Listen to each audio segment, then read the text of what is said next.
थारैनो बिपिएफनि दैदेनगिरिफ्रा बिटिआर सरकारनि हा होनाय हाबाफारियाव रायजो राजाफोरखौ फैनायाव होबथादों नामा?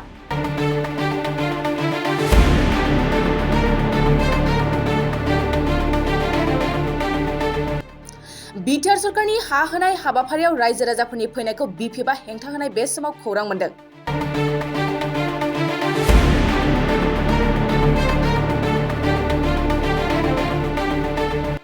रायजो राजाफ्रा गावनि मोन्थाइखौ मोननांगौ हेंथा होजानाय खौरांखौ खोनानानै गोथौ दुखु फोरमायदों इएम रन्जित बसुमतारिया। बेबादि राजखान्थि खालामनायखौ मुलुगाव बेनिख्रुइ गाज्रिसिन राजखान्थि थानाय नङा होननानै फोरमायदों इएम रन्जित बसुमतारिया। चिरां उत्तर रुनिकाटा गामिनि रायजो राजाफ्रा दिनैसिम गोबाव बोसोर रायजो जाबोब्लाबो हानि नामजारि मोनाखै। बेखौनो बिटिआर सरकारा गोख्रों राहा लानानै दिनै उत्तर रुनिकाटायाव रेभिनिउ गामिफोरनि हाखौ गोदान मुगानि आदबजों जरिब खालामनाय एबा खालामफिननायखौ बेखेवनाय जायो।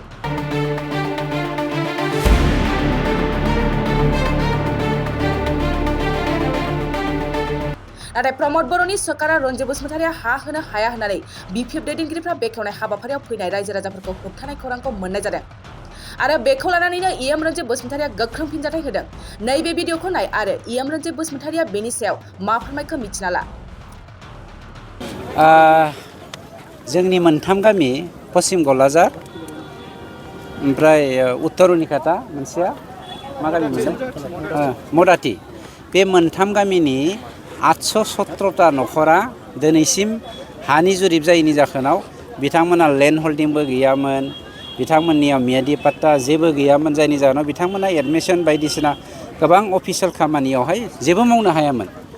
बेखौ बे 75 बोसोरखौ जिबायदि सैसोनो गोनां जाबाय, जोंनि सरकारा जोंनि जि इस्ताहार पत्र बेवहाय जोङो बाथ्रा होखानाय बायदियै हानि जेंनाखौ जोङो फोजोबनो थाखाय हानायमानि नाजादों।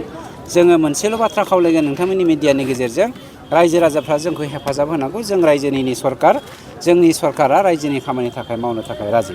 नाथाय मोनसे बाथ्राखौ जोङो दुखु मोनदों, बिपिएफनि सोरबा मानसिफ्रा दालाल होननानै बुंनांगोन, बिपिएफनि जानानै दालाल मावग्रा।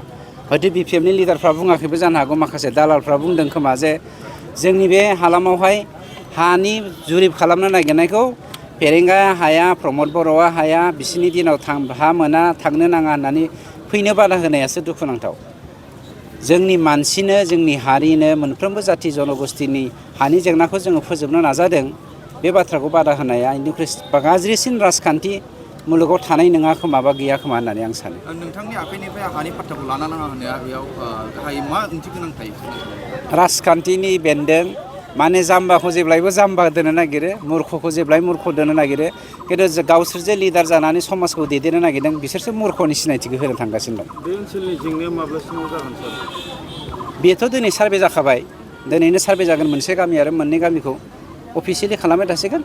बिनिफ्राय मण्डल सार्कल अफिस बिथांमोना मेप जाखांनायनि उनाव गावबा गाव हानि सिमनाखौ बानायनानै बिथांमोननि हाखौ मियादि खालामनानै होगोन। मोनसे गोजोनथाव खौरां, क'क्राझार सहरनि जेडि रडजों नांजाबनाय गोजोनपुरि रयेल एनफिल्ड श'रुमनि गोजौआव दंसै आइ आफा बिएम इन्स्टिट्युट अफ पेरामेडिक्स।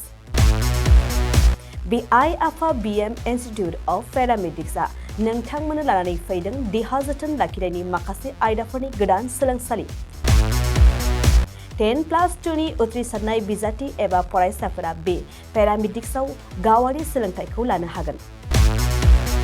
क'क्राझार सहरनि गोजोनपुरि एबा गांजिमा बाजारजों नांजाबनाय आइ आफा बिएम इन्स्टिट्युट अफ पेरामेडिक्सआ नोंथांमोननि थाखाय गोदान मुं थिसननाय आयदाफोरानो जादों medical laboratory technology, assistant nursing, first aid, patient care, dialysis technician, OT technician. Physiotherapy कर्सखौ 2 बोसोरनि गेजेरावनो आबुं खालामनानै BSS डिप्ल'माखौ लानो हागोन। बेजों लोगोसेयैनो ICU टेक्निशियान आरो रेडियोल'जि टेक्निशियान कर्सखौ बोसोरसेनि गेजेरावनो आबुं खालामनानै BSS डिप्ल'माखौ लानो हागोन। लोगोसे गासैबो डिप्ल'माखौ लानायनि उनाव सरकारि साख्रि मोननायनिबो सुबिदा दं। जुदि नोंथांमोनहा बेफोर कर्सनि थाखाय गोदानै मुं थिसननो गोसो दंब्ला आइ आफा बिएम इन्स्टिट्युट अफ पेरामेडिक्सनि नैबे मबाइल नम्बर 9821663110 एबा 6002559220 आव थोंजों सुलाद ला।